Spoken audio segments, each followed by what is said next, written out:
The shlokas are meant to be announced.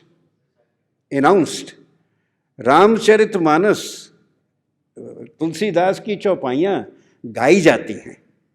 वेद पढ़ने के ग्रंथ नहीं हैं, उच्चारण करने के और सुनने के हैं, श्रवण के ग्रंथ हैं, इसलिए उनको श्रुति कहते हैं।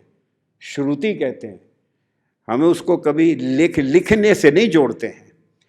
तो ये जो वेस्ट ने टेक्नोलॉजी बनाई, वो एक तरफ तो हमको अपनी मौखिक परंपरा से लिखित को ले जा रही है, दूसरी तरफ और in a bigger way they are reviving, reinforcing, strengthening our श्रव्य प्रेक्ष संस्कृति।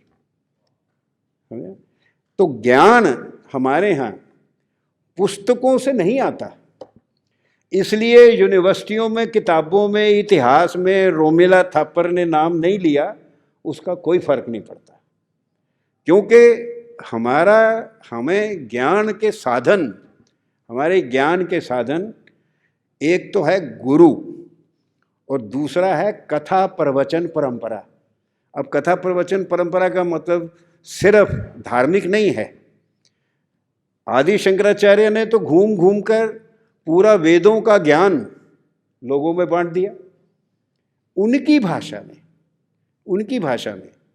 इसमें आप सोचे, कई बार सोचते हैं लोग के आदि शंकराचार्य को कितनी भाषाएं आती थी, क्योंकि सेंसस कहता है कि 1526 भाषाएं हैं। बिल्कुल गलत कहता है। हमारे देश में 5 प्राकृत हैं बस, 1476 भाषाएं नहीं हैं। मैं अमृतसर का हूँ, मैं एक प्रकार की पंजाबी हिंदी बोलता हूँ, जैसे मैं एक पंजाबी अंग्रेज़ी बोलता हूँ, है ना।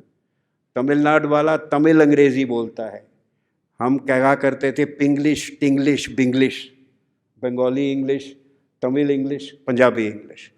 तो मैं जो भाषा बोलता हूँ, बोलता हुआ मैं पैदल चलूँ अमृतसर से दिल्ली आ जाऊँ, हरियाणा चला जाऊँ, राजस्थान चला जाऊँ, गुजरात चला जाऊँ, महाराष्ट्र चला जाऊँ, वहाँ से मध्य प्रदेश में आ जाऊँ, मध्य प्रदेश से ऊपर यूपी में आ जाऊँ, बिहार में चला जाऊँ, उसी भाषा से मैं लोगों को भी समझूंगा, लोग भी मुझे समझते हैं।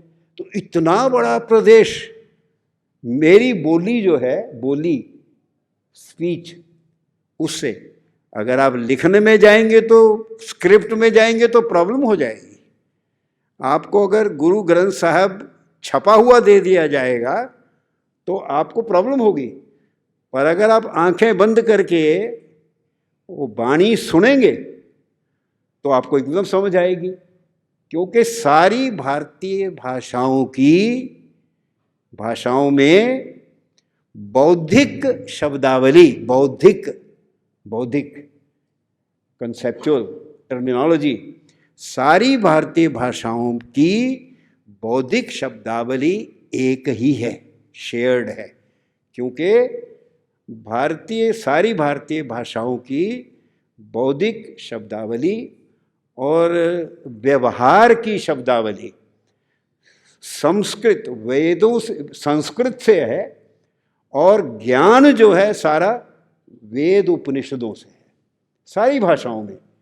इसलिए अगर आप अपनी भाषाओं में लिखेंगे, बोलेंगे, पढ़ेंगे, पढ़ाएंगे तो लोग आपस में जुड़ेंगे, क्योंकि उनकी सोच, उनके जीवन मूल्य कॉमन है।